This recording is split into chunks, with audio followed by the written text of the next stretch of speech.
Hello and welcome to the Alexandra Wenman Show. It's my absolute pleasure once again to introduce the lovely Pam Gregory to the show. And welcome, Pam. And we're diving in to 2025 as we speak. Now, I just want to start off by talking a little bit about visions and visitations. And obviously, for those of us that channel and are connected, we've been having visions and visitations for quite some time. But I feel like this year is going to become a lot more common for people. And I had a really powerful one the other day, and I want to talk to you about this just to get your take on it from an astrological perspective. So, I work a lot, obviously, with the archangels. I've been having a lot of visitations from beings that are not even from other planets, not even galactic beings. I call them the interdimensional Elohim. And to me, these are beings that they live in other dimensions, and these are the dimensions of places like I have one called Siriana, who is a wish Elohim, and she lives in the dimension created by the trailing tails of the shooting stars. And there are other ones that live like in the energy created in the patterns of the petals of the rose and things like this. Now, this is obviously pretty out there in terms of what most people are used to. Like most people are used to spirit guides and angels and, even just touching on galactic beings. But is there any astrology that is coming through at the moment that kind of taps into this sort of uncharted territory in terms of these kind of almost new species being made available to us on the energetics? Yeah, so much to say about that, Alexandra. How wonderful for you. Yeah, that's really Beautiful. special. Yeah, I've been talking a lot in my videos about people becoming much more psychically sensitive, first of all the clairs becoming activated, claircognizance, clairvoyance, clairaudience, etc. So, and that's happening for each person at different times and different levels, but in general, our psychic sensitivity is really opening up. And that's partly because we have several important planets in Pisces. We've got a whole Pisces pile up right now. But Neptune, the ruler of Pisces, is really coming to the last couple of degrees of Pisces and will begin to exit Pisces on the 30th of March. But while it's at that last couple of degrees, it is really kind of hyper activating that spiritual sense, that greater sense of divinity, connection to source, and psychic sensitivity. So that's one aspect of it. The other aspect is, for sure, our consciousness as humanity is expanding. People are talking about this so much, and in my nightly meditations that people can join from all over the world for free, I've got this mantra of we're welcoming in an expanded consciousness of love, and people are feeling this sense of spaciousness coming in. Another aspect of it is that apparently our 24th chromosome, which was changed about 200,000 years ago, is coming back online. Greg Braden's been talking about this, Krine's been talking about this, and this is the chromosome that links us to our multidimensionality. And the last part of the answer I would give to you is that we are really in paradigm shattering times. That one of the last times we had Pluto in Aquarius was back in the 1500s, mid 1500s, when Copernicus developed his heliocentric theory that the Earth went around the sun, not the other way around. So whenever we have Pluto in Aquarius, and it moved fully into Aquarius November 19th last year, will stay there till January 2044, we get a bigger understanding of our cosmos. We go further out into understanding the universe. And it's very interesting that I know certainly Dr. David Clements, who's a theoretical physicist who specializes in string theory, he also channels these very high level Elohim who are with him all the time. So he has moved from kind of mainstream academic theoretical physicist to somebody who is working with the Elohim, and they direct him to make these incredible regenerative devices to help humanity deal with the Amazing. degeneration of all Yeah. the EMFs, etc. So all those four parts are part of the answer I would give to your question, I think. But we should Beautiful. expect Yeah. great understanding of a bigger a bigger cosmos than we ever had before. Yeah, for That's sure. beautiful. I must check him out because they also talk to me. They give me sacred geometries and things like that, and it's actually exciting. I'm about to teach a 7 week course through the Shift Network, actually on the geometry as part of the technology of these angels. So that is fantastic. I must check him out. Well, it's interesting that you say paradigm shattering times because the other vision I had the other night was an image of the earth. I often get these images where I zoom out on the earth and I'm just falling asleep and don't know what I'm kind of seeing. But it was as though there was an old, and I do a lot of grid work, so I see energy as grids and as energy waves and streams and things like that, and almost see invisible walls. And I work with people one on one like that, but I saw it as the whole earth, and it was as though this invisible shell was cracking and breaking away around the whole earth.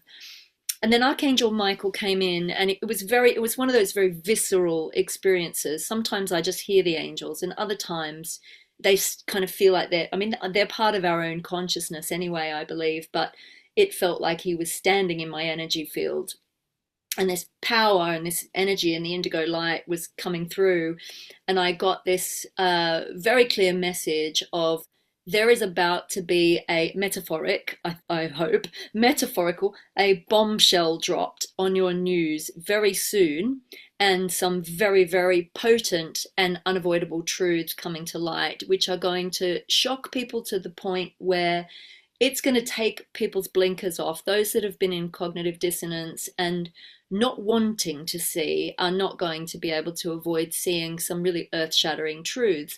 Now, the message he brought was not all these truths are bad. Some of these truths are literally like what you and I are seeing, miraculous, like the ones that boggle belief, that kind of go beyond what we think is humanly possible and take us into the realms of like superhumans, like almost supernatural human stuff that we think, oh, we have this technology now, but it's going to be revelatory. The other message that he brought really clearly was absolutely have no fear. Mm. Absolutely no fear. Now, I've been through huge personal challenges in my life where it's been absolutely so important and vital that I stay in total trust. And I know you talk about this a lot on your channel as well. And I just want to impart that message because it's like whatever is going on this planet right now, no matter what it looks like, is we have to hold this trust that we're heading into positive new territory, not going back into the old. And we're about to see some things that I don't even think the likes of, you and I and those of us that can do some level of prophecy, there's stuff that's going to come to light that we're not even going to expect here. And it might even, leave us reeling a little bit. So now, you talked about, I'm sure I saw something about the astrology of, forgive me if I get it wrong. What is, no, I'm going to have to get you something about the creator degree passed by my vision. Is this what this is like Oh, pointing so many answers to yeah, to? Okay. so many things. Firstly, the grid cracking. That's so interesting because meditators often come back to me after they've done their free 15-minute meditation. And I've had quite a lot of them saying exactly that. They have this vision of this kind of, yeah, this shell cracking around the earth. And when I had a conversation with Hope Fitzgerald, this was at last, it was Lions Gate, if I remember correctly. She was with a group up at Mount Shasta. She'd been directed by Merlin and Lord Yeshua to pierce the film. And this kind of Excalibur sword appeared before her at Mount Shasta, and she pierced the film. And Merlin, Lord Yeshua, said that she had exceeded all expectations. This had never been done before, and that tear would continue to open. Mm, So it's like the old shell, the old matrix, you might want to call it, is just falling away. And so we're going to see that with the old world structures of governments, corporations, institutions that have held power over us. But yeah, I've been talking for the last year or so very much about truths coming to light. It's partly Pluto in Aquarius. It's partly that Pluto is now in a trine to Uranus, which rules Aquarius. Uranus is the planet of awakening and truth, and Aquarius is also that. So Pluto intensifies the truths coming to light, and they are going to be absolutely shattering, even for you and I and people who think we've got some knowledge. I think pretty much everything we have ever thought was true, everything we've ever been told, is probably not true. It's probably not true. All of my study and honors degrees, and that, I think, is all going to hit a wall. I think my Yeah. astrology could hit a wall. I Everything think so. I've I think understood about. even yeah, even who we think we are, right? Even I did this meditation last night that I've just put it up on my YouTube if anyone is interested in seeing that one, which was we were guided to really step into like the truest of the true version of us. I feel like Dr. Zeus when I say like the youiest you could be, right? And you could feel this. I mean, it was tangible. It was really visceral. It was like all the cloaks, and we're in the year of the snake in the Chinese, and I am a snake, so I'm really feeling it. And really felt like from 2013 when we had the last snake, we've done a full Ouroboros. Like we've really done the down into the underworld and come full circle. And I think you've said it, the wind at our back, that feeling of the wind at our backs. I'm really feeling that now. It's like this full circle turn, and we're being lifted, and we have to trust it because the temptation is to go back into the old, oh, it's, we've been waiting for, when's it going to get good again, this feels like rubbish, like what's going on, and now it's like really really lifting. But that feeling of letting the old skins fall away, letting the old masks fall away. And a lot of people are feeling very disorientated in this. And like I know last year and a couple of years ago, I really lost my direction, and I was like, am I meant to even do this work anymore? Should I just chuck it all in? And so it feels very natural for us to be questioning everything as we shift into this. Um, yeah, is there my question is there astrology coming up that you've never seen before? Is there something new coming in here? Yeah, yeah, 100%. And to pick up on the question you asked and I didn't answer is, yes, there's so much that is either extremely rare or unprecedented. Yeah. So we have some very rare combinations. For instance, back in the late 60s, we had a conjunction between Pluto and Uranus, and that was the time of hippiedom, peace and love, anti-war, people living in communes, wanted communal living where everything was peaceful and loving and wonderful. That was the seed point for what is now blossoming, because it's now those plants are in a very positive aspect of whatever was birthed back in the late 60s. So we have that, but I mean, there's so many. I could talk for days actually about this, but anyway, I'll try and be concise. But you mentioned the creator degree. The creator, it's what I call it actually, which is 0 degrees of Aries. It's the most important degree in the whole zodiac because it's the very first degree. And in fact, there are 4 degrees that are on what is called the world axis. 0 of Aries, 0 of Cancer, 0 of Libra, 0 of Capricorn.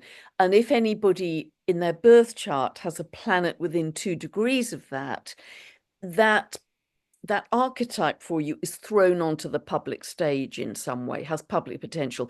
I have my Mercury at 1 degree of Aries on the world axis. So Mercury is how you communicate. So I speak, I write publicly. That's really super clear, and it's what I have to do because that's what's in my birth chart. But 0 varies of those 4 points is the most important because it's the very first degree. Wow. So Neptune has a 165-year orbit. That is entering Aries on the 30th of March. Saturn has a 29.5-year orbit, and that is entering Aries on the 25th of May. So they Giving will me be together. massive goosebumps, Pam. They will be I'm together. Aries rising, so this is interesting. Very powerful for you. So it will be they will be exact to the degree in July, but exact to the minute on the 20th of February 2026. Now, important to say, these 2 planets come together every 36 years very reliably. but they don't do it at 0 degrees of Aries. You know, in 1987, when the Berlin Wall was coming down, dissolution of old structures, it was in Capricorn. It was a literal dissolution of the wall, the boundary, the Berlin Wall. You know, prior to that, it was in Libra, that was in 52, 53. It's, you know, they come together every 36 years, but in at different points in the zodiac. It it is at least 12,000 years since they have come together at 0 degrees of Aries. Holy dooly. Oh my God. So this is literally giving me chills. So when we talk about new beginnings, we're talking like atomic new beginning, right? Like super, Huge new super. episode for humanity, a huge new birth for humanity. And also, that 0 of Aries is exactly at the midpoint of this very positive trine between Pluto and Uranus. So, that configuration, I believe, has never ever happened before. Holy cow. Like never before. This is so incredible. So when does this, so it's 16:16 on my clock as you said that. So talk about reset. I love the signs. So when exactly does this happen then? Well, it's already happening now, but it's not exact. With astrology, there are various things that give more power, more potency to the astrology. One thing is rarity, and we have a great deal of rarity in all that I've described. And the second is the exactitude of the geometry.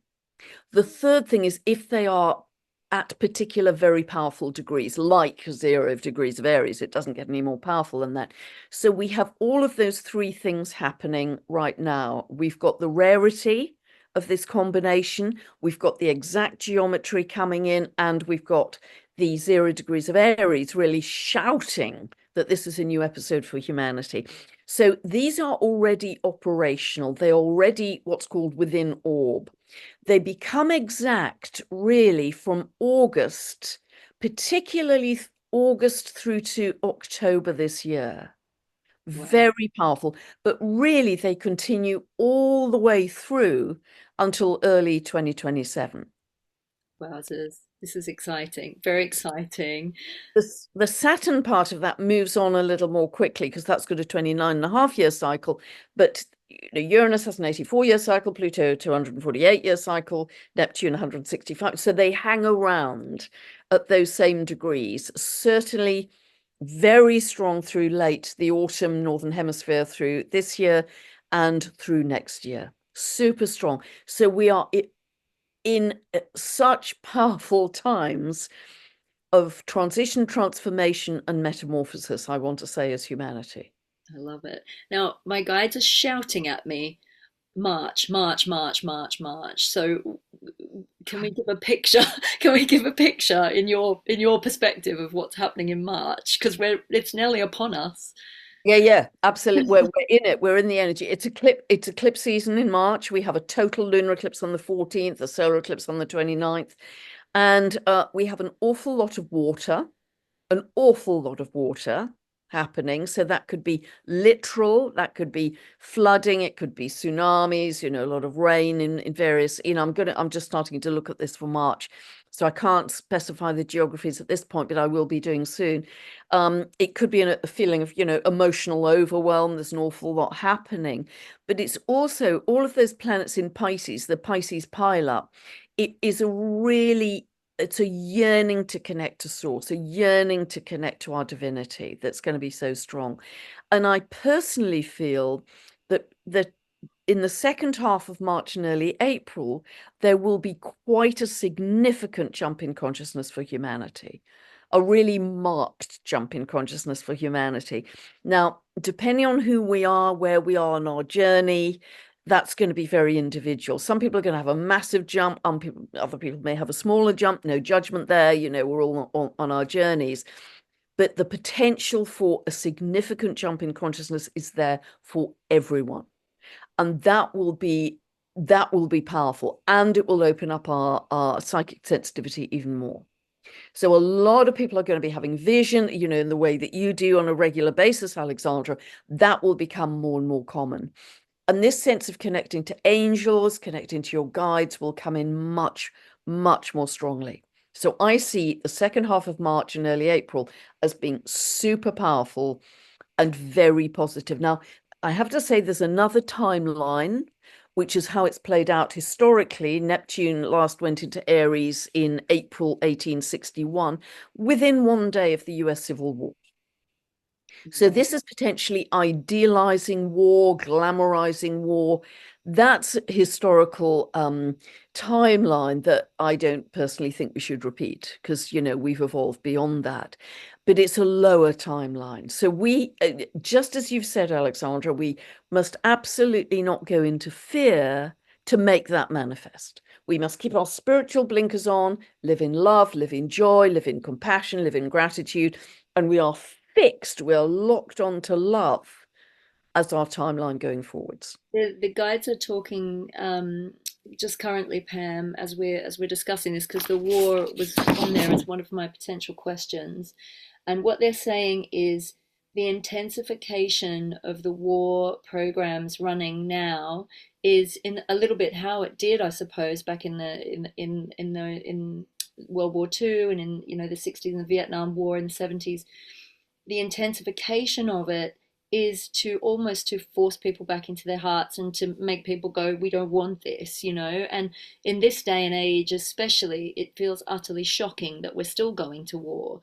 But it is that blinkers coming off, isn't it? People are having, it's like a wake-up call. People are having to see how others capitalize on war and how it's suiting a certain group and not everybody else, right? It's that The it's leaders, it's the leaders who want war, it's not the people. And, not the people. there by the grace of God go you and I, Alexandra. We could be living in Ukraine, in Gaza, with the horrors going on.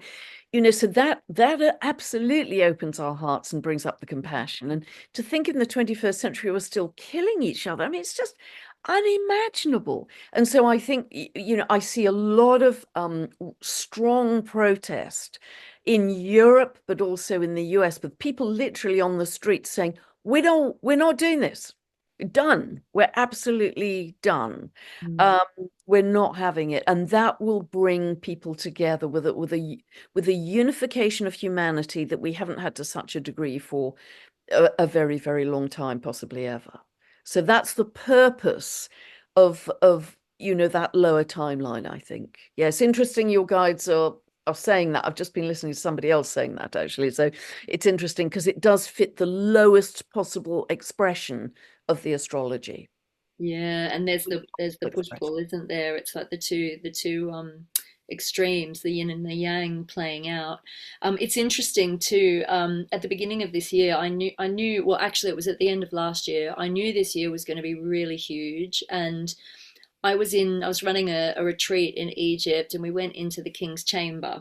And every other time I've been into the King's Chamber, you're not actually legally allowed, but there have been times where the universe has enabled me to lie down inside the red granite sarcophagus, and I've received many incredible visions and messages. This time we went in, and we were taking a very small kind of boutique group, and so normally with a small group and we had private time in the King's Chamber, we would normally be allowed. But this time around, the guard on duty, just wouldn't allow it at all. And then he said, "Oh, you can sit behind and you can meditate," which they're not allowed to let us do, really. So we sat down behind the sarcophagus, and I closed my eyes and I said, "Guys, what's going on here? What does this mean? What's the symbolism of this? Because usually we're granted access." And they went, "You are not going back in there. The initiation is done. You're not going back into the underworld. You must look to the light now." And I really felt that it wasn't just for me, it was for humanity. Now, what's really interesting is that while we were holding space inside the King's Chamber, Trump was elected president at that exact moment, was when it was announced to the world. So we came out, and whatever people believe politically, right? I sit back and I hold neutral and I just observe, but I really feel that we're not seeing the whole picture of what's going on here. And you're now seeing the cleanup and the new government in America going through all the corruption, and it's all starting to come to light, and all the medical corruption and all of that. So I had this overwhelming feeling of excitement about this year and beyond, and just it's going to happen quickly, and it's starting to happen really, really fast. And it is a bit like hold on to your hats, isn't it? It's like, if you're feeling anxiety, it's like it might just be excitement, because there's stuff here that we don't know, but that, my guides have always said this, when you come through the hardest bits of this, it's going to be better than you ever imagined, or better than you will ever expect. You will pinch yourself. Yeah. And, yes, there, so many of us have had to let go of who we thought we were, or desires we thought we wanted, and the humanness. Like, I've had to let go of a lot of the human stuff, and I'm sure many of the people watching here have had to let go of things that they thought were on their kind of career pathway or whatever. But in order to be who we are, we've had to do that. And I think the other thing I'm noticing is that when you talk about the astrology, I'm like, this stuff was happening to me like years before you've said the astrology's clicked in. So I'm sure that on a consciousness level, people have been feeling the ructions of this for a long time, right? Yeah. Yeah, absolutely. And when you talk about speed, I think that was one of the very first words I used to describe 2025. It's going to be fast, it's going to be dynamic, it's going to be event pattern, it's going to be zigzag and hairpin bends, and it's going to be kind of crazy. And I was talking to someone the other day and said, excitement is just the other side of the coin to anxiety. It's the same kind of vibe. You can either be kind of jazzed up because you're anxious, or just flip it into excitement and whitewater rafting. And this is going to be amazing because, uh, talking to the cosmologist, Dr. Jude Currivan, the biggest opportunity we have for a jump, a leap in consciousness and state of being is when everything's breaking down. Yeah. Because the energy is loosened up, it's chaotic, it's turbulent, but the energy is loosened up, with which we can create something so much better. We have a blank slate. We've got the canvas is more blank about our future than it has ever been before, Mm. because we're making these jumps in consciousness. In the past, it would have been same old. We go to school, we go to college, we fall in love, we marry, we have kids, we get a job, all very predictable, and, not much sway to either side from that kind of timeline. Now it's going to be up for grabs in terms of our authenticity, our unique essence. You don't have to have a job for life. Absolutely. You don't even have to have a job. What are we going to do with that time that a lot of AI and robotics are going to release from mundane jobs? We are going to be much freer in how we spend our time. And I see New Earth, as it comes in, as much more a state of being than a state of doing. I Mm. mean, as you say, it's going to be unimaginable what we're going to move to with heightened senses, heightened psychic sensitivity, with a sense of oneness and connection to all living beings. It's going to be like just living in a world of, translucence and sparkles and love and compassion that might sound absolutely pie in the sky and Mary Poppins to anybody watching this, but I actually think that's we're headed towards the light body. We're Mm. moving away from density and heading towards the light body. Yeah. Yeah, for sure. The guides and angels, they're just saying, and this came through in my soften circle last night as well. It's like the invitation is to let yourself say yes to adventures of mind and innovation in your own life. And as you do that, so the examples that they're giving is things like, is there something that you are curious about learning but never thought you would be able to learn it or do it? So it could be, if you're a creative and there's a type of science that you'd love to delve into, this is the opportunity for you to kind of go, well, maybe I will go and do a little course in a scientific thing. Or if you're mathematical but you want to do something creative, now's the time to do that. If perhaps you've never fancied yourself a dancer, you go and learn how to dance. Like, stretch your own consciousness, and then that ripples out to the collective, and then it builds these kind of bridges of understanding between the left and right brain, and between those of us that see each other as different. We can start to understand the opposite to who and what we are, and that brings in that excitement again, doesn't it? It's like, oh, can I do it? and then it's like the excitement of learning something new, but it also busts through those old walls of self-doubt and self-limitation and self-sabotage. And I love that because we often think of innovation as being something so much bigger than us, like, oh, the scientists over there are going to create spaceships and we won't need airplanes anymore, or it's a whole other thing that we won't be part of. But actually what the guides are saying is the innovation is within you. How Yeah. can you innovate yourself or create more innovation in your own life? If there was a something that you could actually create that would make your life better, imagine it into being, and then we're helping that to drive that future forward even more. Absolutely 100%. And the limits are going to come off in a way that we can barely understand because we've lived such a limited life. It's been so constrained, we've been so programmed. The limits are coming off. And so when also, Alexandra, when you talk about science, I think all of our understanding of science is going to be debunked. And it's going to be much more about energy and frequency. And this is Pluto and Aquarius, we are really, really going to understand everything is energy and frequency. And Dr. David Clements talks about what he is working on is a science of living consciousness, Mhm. a science of living consciousness, that he's developing these regenerative frequencies that actually help to aid longevity and great health and protect us from the synthetic man-made frequencies which have been so degenerative and so damaging. And so this whole science of living consciousness, that everything being a wave of consciousness with which we are interacting, takes us to a very different realm, that you're interacting. I mean, many people can do this already with trees and plants and birds and animals of all kinds, but we are going to be able to interact with everything. A rock has consciousness. I mean, people who work with crystals know this, but the rest of us don't. That it's kind of pantheism in a way, that there's a sacredness, a divinity in every single thing on this earth and in our cosmos. 100%. And as we talk about frequency, and we know that the universe is sound, isn't it? The music of the spheres. And one of the things that, well, sound healers do it, but I've been experimenting myself. I do a kind of a light language, and that brings through frequency, and I often do it through song.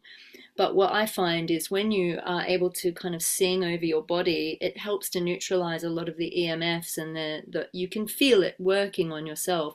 And what's beautiful, you and I have had many conversations about water and the incredible consciousness of water. But if you put yourself in a salt bath and you tone through your body and you use the frequency through your body, you just let whatever comes out of your mouth, like it can sound like gobbledygook and nonsense. But it was Dr. Raymond Moody that said that nonsense, the language of nonsense, does take us into other dimensions. And this is why dying people often talk nonsense. But it stretches consciousness. And the most stunning sounds can come through, when you're in the bath and you're just streaming that divine consciousness. It's unconditional love. And that's something that everyone can do, that you don't need fancy technology to do. A salt bath or an Epsom salt bath, and sing, and it helps to really realign your whole system. It's really powerful. Can you explain a little bit more about this Pisces pile up? Like, what planets are in there? What does that actually mean? Okay. Well, at the moment, because we've got a new moon coming up in Pisces, and I'm trying to remember all the planets. For sure, we've got Neptune, because that stays in a sign for about 13, 14 years. It's going to stay there till the 30th of March. We also have Saturn, which stays in Pisces until May 25. We've also got the Sun and Moon in Pisces because it's a new moon. We also, I believe, have Venus there, just trying to remember, or, because there's so much in a chart. So we have about 5 planets in Pisces, plus the North Node, which is going to stay in Pisces until July next year.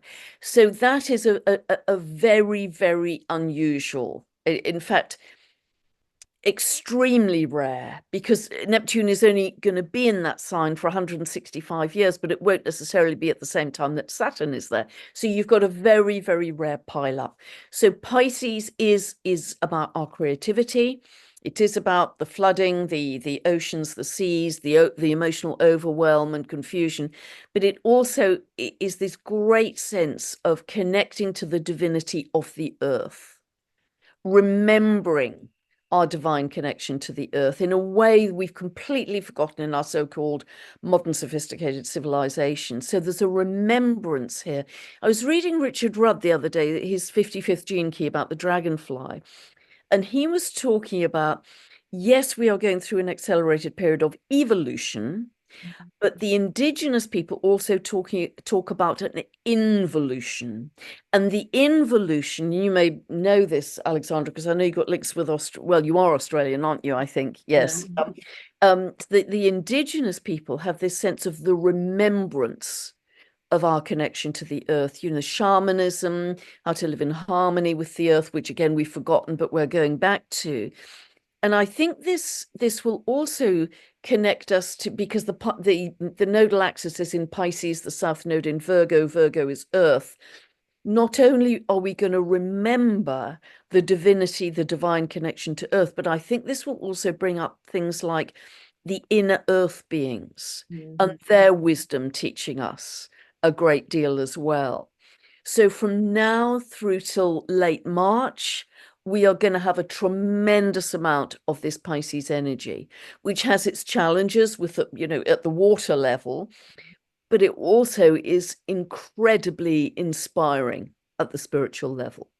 This is the jump in consciousness that I think we're going to experience. So beautiful. We speaking of like the inner earth beings, there's a Lemurian high council that I'm in touch with, and I have a beautiful guide. His name is Erethea, and he's like a giant, huge giant humanoid kind of being who walked the earth a long, long, long, long time ago, like probably during the time of the original root races, I would imagine. Some of the history that has been kind of kept hidden from us. Um, but he really talks about being human and knowing his divinity. At the time there was no separation consciousness. He knew everything as part of himself. And this is what we're returning to. And, there are those of us already, living as much in that as we can. Um, but I feel like this might be some of the anxiety that comes up in people, because it's like, what if there's no separation? We can hear each other, we can feel each other, as many of us already are. You can't lie, you can't hide anything, and this is the time of truth, right? It is extraordinary. 100%, because we're going to be able to read each other's aura and see if they're lying or not. The days of deceit are rapidly moving away. It just isn't going to be possible because of this shift to a slightly higher dimension, or very much higher dimension for some people. So, we're done with the lies. We're done with the deception.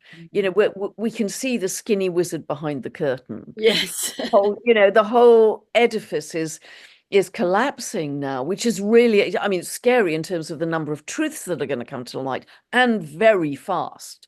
And we can see that happening already. I mean, there's just an avalanche of stuff coming out that has only perhaps to this point been on alternative channels. It's going to be inescapable soon for the mainstream too. That has to happen. That has to happen. We have to see all of that to know we are never going to do that again. We're not going to do that again because it hasn't worked well.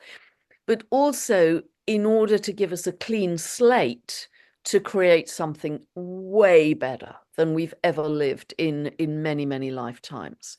And that's what's exciting. So the truth is necessary to see, because we can't make that transition unless we've seen that, because we will still be carrying elements of the old life with us unless we absolutely see how it has not been truth and we drop the baggage. We put down the ball and chain, so we're not dragging the past into our future and contaminating the future. It's I love it how you put that. Even the animals are jumping on this, the guides are talking to me about the animals. And you can see how certain animals are approaching humans and really able to talk to us and let them know our needs. But then there's animals that I think it's almost like the animals are playing out this Mother Nature fighting back. You know, you've got the sharks coming in closer to the beaches and things like that. And you know, you go into, I've seen a lot of footage in like safari parks, and the tigers just legging it after the jeeps and like, you know, get out of our territory. We're not having this anymore. You know, the exploitation is done, isn't it? Yes, yeah, 100%, because we're going to feel that connection with animals. And I mean, I have a huge heart for animals, and I'm sure you do too. But more and more of us are going to feel that sense of telepathy and connection. So we're going to move into a time when, I haven't eaten meat for 50 years, but we're going to move into a time where it will just be inconceivable that we kill animals for food. It's like eating your pet dog, just be because there's such a heart connection, you can't possibly do that. So this sense of oneness and connection to all living beings is going to come up much more strongly. I do think it's interesting what you mentioned about the whales, etc., because um, we've had some strange things happening recently. I think just very recently, within the last couple of days, a whole pod of dolphins, very sadly, have beached themselves No, I haven't things in seen Australia, that. which is really, really sad. But I was listening to a very good geophysicist called Stephen Burns today, and he was talking about it is some kind of sonar or abnormality, almost anomaly, that there's some very deep sound changes happening in the earth, which are causing the animals to behave irregularly and kind of come to the surface. And this may be because certainly the astrology is talking about extreme weather this year and Earth mass changes and more seismic activity. And what may well be that the sea creatures are behaving in a different way because the sounds from the deep, deep seas and the inner earth are causing them to behave differently. And that may be signs of sort of pre-seismic activity. That's a A possibility. lot of vortexes and portals opening up, I know, and even the other day, like it's you know, even like in the city, like I went to get on a bus the other day, and there were flocks, like so many seagulls. I've never seen so many in a vortex. They were flying around in a circle in the middle of the road. And everyone was standing at the bus stop going, what are these birds doing? And they were literally flying in a circle. And I noticed that my little cat Jezebel does it. She'll just walk in a circle. And then I get my pendulum out and go, oh, is there energy to clear here, Jez? What are you showing me? And sure enough, a portal is open. I have to close it down.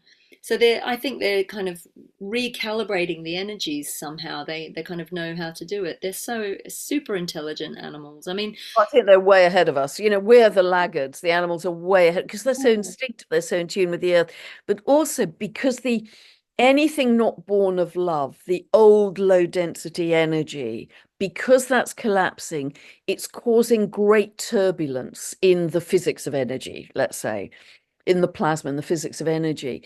And so that is meaning that animals and humans are feeling destabilized yeah. to some extent. And that's why it's so important to live from the inside out and have this sense of anchor in your heart and only coming from your heart. Because if you're referencing externally, be it the news or be it the president or whatever, you're going to be knocked sideways Mhm. because there's so much destabilization in the energy. It's you know, all our cycles, sleep cycles, all of those cycles are feeling a bit discombobulated. Right, I'm just looking through my questions because I know that time wise I have to talk to you about things. So before we go any further, because I want to bring it back to the astrology, because obviously this is your expertise area. So for this year and kind of beyond, are there sort of key dates that we need to look out for, and what should we be looking out for on a kind of a personal level, I suppose? Like, how can we navigate these key dates that you've got coming up? Wow. So, I looked at 2025 and thought, like all astrologers did, and thought, where do I begin? Where do I be? Because it's absolutely jam-packed with very intense astrology, to a level I haven't really known before. And this is why I think this year is going to be the biggest year of our lifetime. However long you've lived, this is the biggest year of our lifetime. I personally believe, because there's just so many, where do I begin? So, late March, early April. That's, we have the eclipses in on 14th and the 29th of March, and they mark permanent endings and beginnings. So I'll be talking about those in my updates in terms of whether they're falling. They're essentially at 23 of Virgo and then 9 of Aries for the solar eclipse. Those are a big deal, but also, as I said, late March, early April, I think will give us a significant shift in consciousness, which for some people may be quite subtle, for other people very, very noticeable in terms of connection to guides, angels, etc. Then we have another significant peak mid-year, I'd say around July. This is where Saturn and Neptune come together exactly at 0 of Aries, exact to the degree, not to the minute. That's 20th of February 2026, but they do it to the degree. So we will get quite a clear glimpse, or more than a glimpse, of what this new episode for humanity is all about. For me, it's about making real the dream for humanity. It has great potential for something that we can create to be absolutely magnificent that we have never had before. But that same month, July, we have Uranus moving into Gemini. Now, it hasn't done this for 84 years. And this will be quite remarkable, I think, because we will get a much greater understanding that will last for 7 to 8 years, that transit, 7 to 8 years. But we will get a much greater understanding of our neural networks and how they operate. It will expand our sense of multidimensionality. It will increase our contacts with our galactic family. And those contacts with the galactic beings, for more of us, will open up our neural network too. And this will be an amazing, exciting, and beautiful experience. There will be an acceleration in AI. It will be the beginning of a whole period of massive innovation in aviation. And we're starting to see this with different forms of, somebody wrote to me the other day because a relative is involved in developing something called hybrid air vehicles, which can take off with helium in parts, so they can go faster speeds, faster liftoff, etc. Initially I think it's This just is why I know that I don't drive, Pam, because I'm waiting for the right vehicle and I need a flying car. It's just got to happen. I mean, it's not meant to be stuck on the road. in Coventry in northern England, northeastern England, an airport for flying cars is being built. That's what I need. I need a flying car. This is just And a. Nassim Harriman is working on anti-gravity transport and said that's perfectly achievable in the next few years. Amazing. So that's happening. But also, I think it won't just be in anti-gravity transport.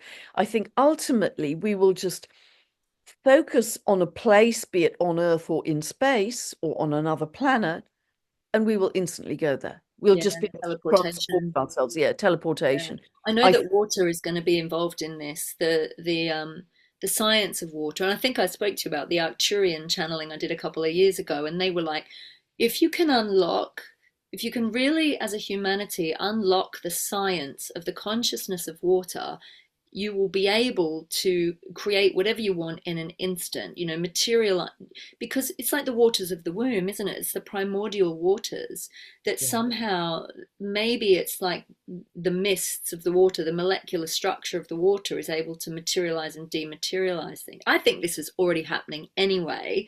I think we're just not being made privy to it. Things happening under the oceans in Antarctica and different areas. There's a lot of unexplained things going on. So I'm excited to see this. And obviously, beautiful Veda Austin and Masaru Emoto have done amazing studies in the consciousness of water and being able to ask it questions. I mean, maybe it's a hop, skip, and a jump to cosmically ordering from the water. Can you please produce me this? And it being handed to us. Yeah, and the evolutionary impulse seems to be the water. Hmm. It's the water that originally, it is said, birthed our Earth, birthed our universe, because that holds consciousness because it's condensed light. Hmm. Michelle's gone. So I think, Veda's work is just, I can't keep up with her. I mean, it's just Yeah, absolutely. she's out of this world. I'd love to talk to her actually. I must try and get her on the show. She's it's phenomenal what she's cracked with her research.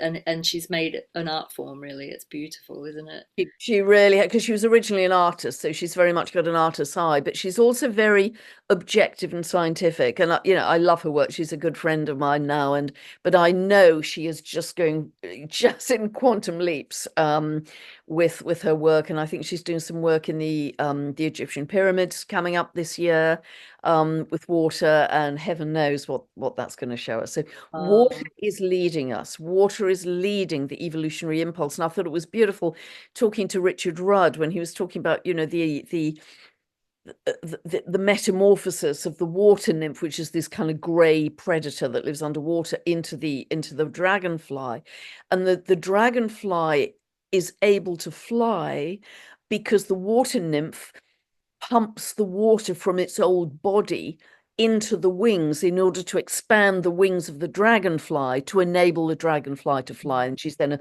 creature of the air and never again goes back to the water. So it's the water which creates her airborne facility, as it were. It always comes back to the water.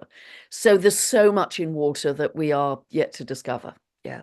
Now, speaking of water, the guides are talking to me about the moon. Now, the moon is a tricky subject in recent years because some people believe that the moon was dragged here from somewhere else, and there's a lot of other things going on with the moon. Um, I don't know what question they're trying to formulate, but it feels like something like, what would astrology look like without the moon in the mix?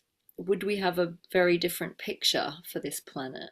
Yeah, absolutely. I mean, I can only speak as an astrologer. I know all kinds of rumors, is the moon green or purple or flat or Or satellite metal? or I mean, who knows? But if I'm just speaking purely as an astrologer, the moon is the single thing that gives me more information about that individual than any other aspect of the chart. Wow, okay. Tells me information about their childhood, their mother, their relationship with their mother, their instinctive response to life, what makes them feel deeply satisfied, almost at a soul level.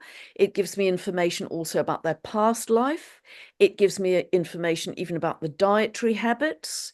It just gives me so much information. It gives me a lot of information about their emotional state, and what they need on a day-to-day basis to feel comfortable and happy and fulfilled on a day-to-day basis. For instance, a couple may be totally wildly in love, but if they have incompatible moons, they cannot live together. They just are kind of jarring. They have the moon is if I'm looking at couples, I don't do client work anymore because I've got no time, but if I'm looking at a couple, the greatest indicator of how easily they will be able to live together is the compatibility of their moons. That single thing, even Wow. if I look at nothing else. So the moon for me as an astrologer is the single richest source of information that I have, because it tells me so much about the childhood experience, because that experience and that relationship with the mother is so foundational in who they then become. Is she loving? Is she making soup at the Aga and always emotionally and physically available? Is she cold and detached, or was a particular cut off at the age of 4 when a sibling was born who wasn't very well, and all the mother's attention was diverted to that sibling, and there was a real feeling of emotional cut off at the age of 4?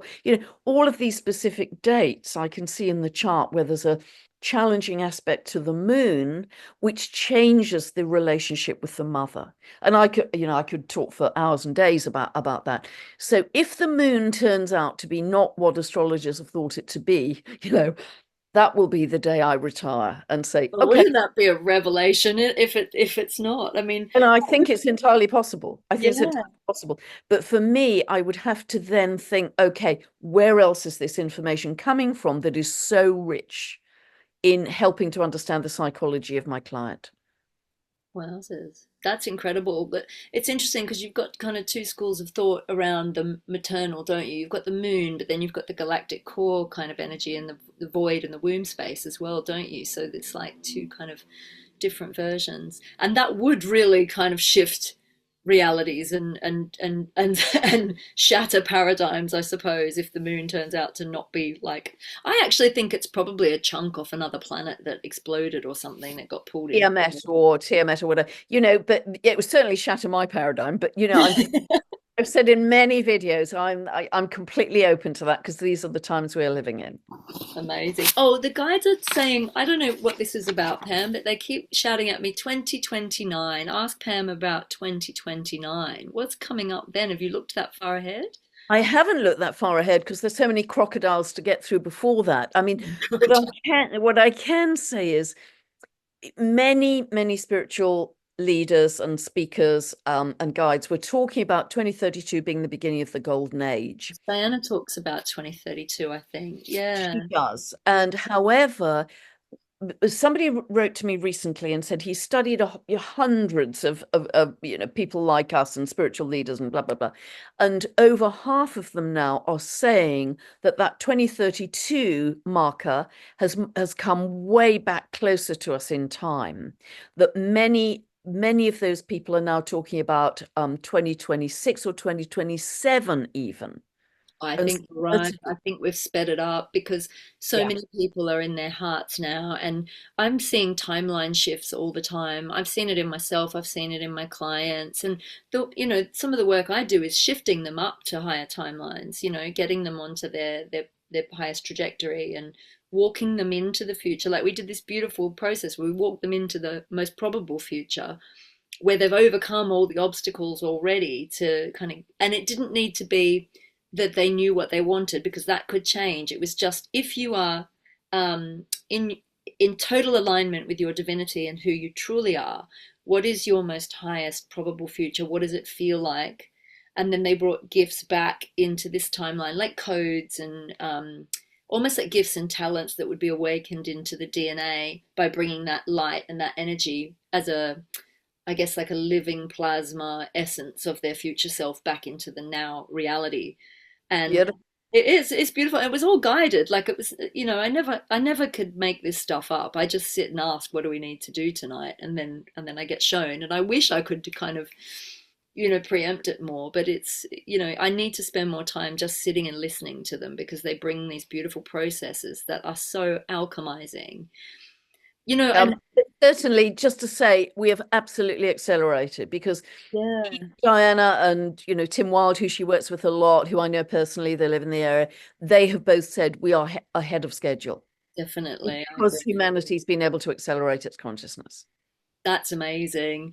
So, if you had one major, I guess, prophecy based on all the astrology for this year, what do you think your biggest kind of message is for everybody? I think it is a massive year of transition, and welcome the changes with open arms, because with an open heart, actually, because if you are in resistance, you will stop the flow. You'll sort of block the love that's coming towards us. I think there's going to be a tsunami of loving, expansive energy coming towards us, and just drink in every bit of that you can, because that's what will help you to make the leap. I love Don't it. resist.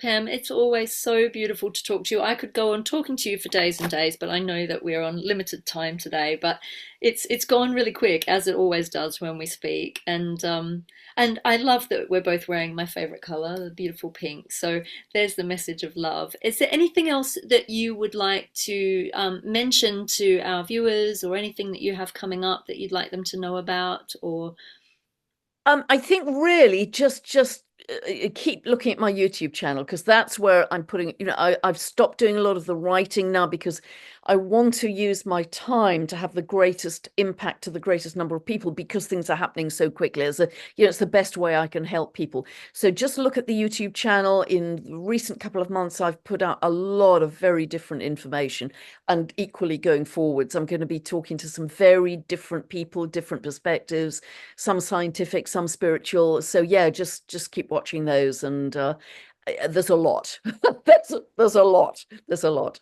We have to keep up with you. You're posting quite regularly now, aren't you? It's brilliant. So I need to go and catch up with some of your other videos because I'm a bit behind schedule, but hopefully we've covered most of it today. But thank you so much, lovely lady. It is always an honor. I love our conversations. I find that they just flow really beautifully, and you know, so grateful to you for the work that you're doing, and to our viewers, bless you all. Hope you enjoyed the show and hope to see you soon.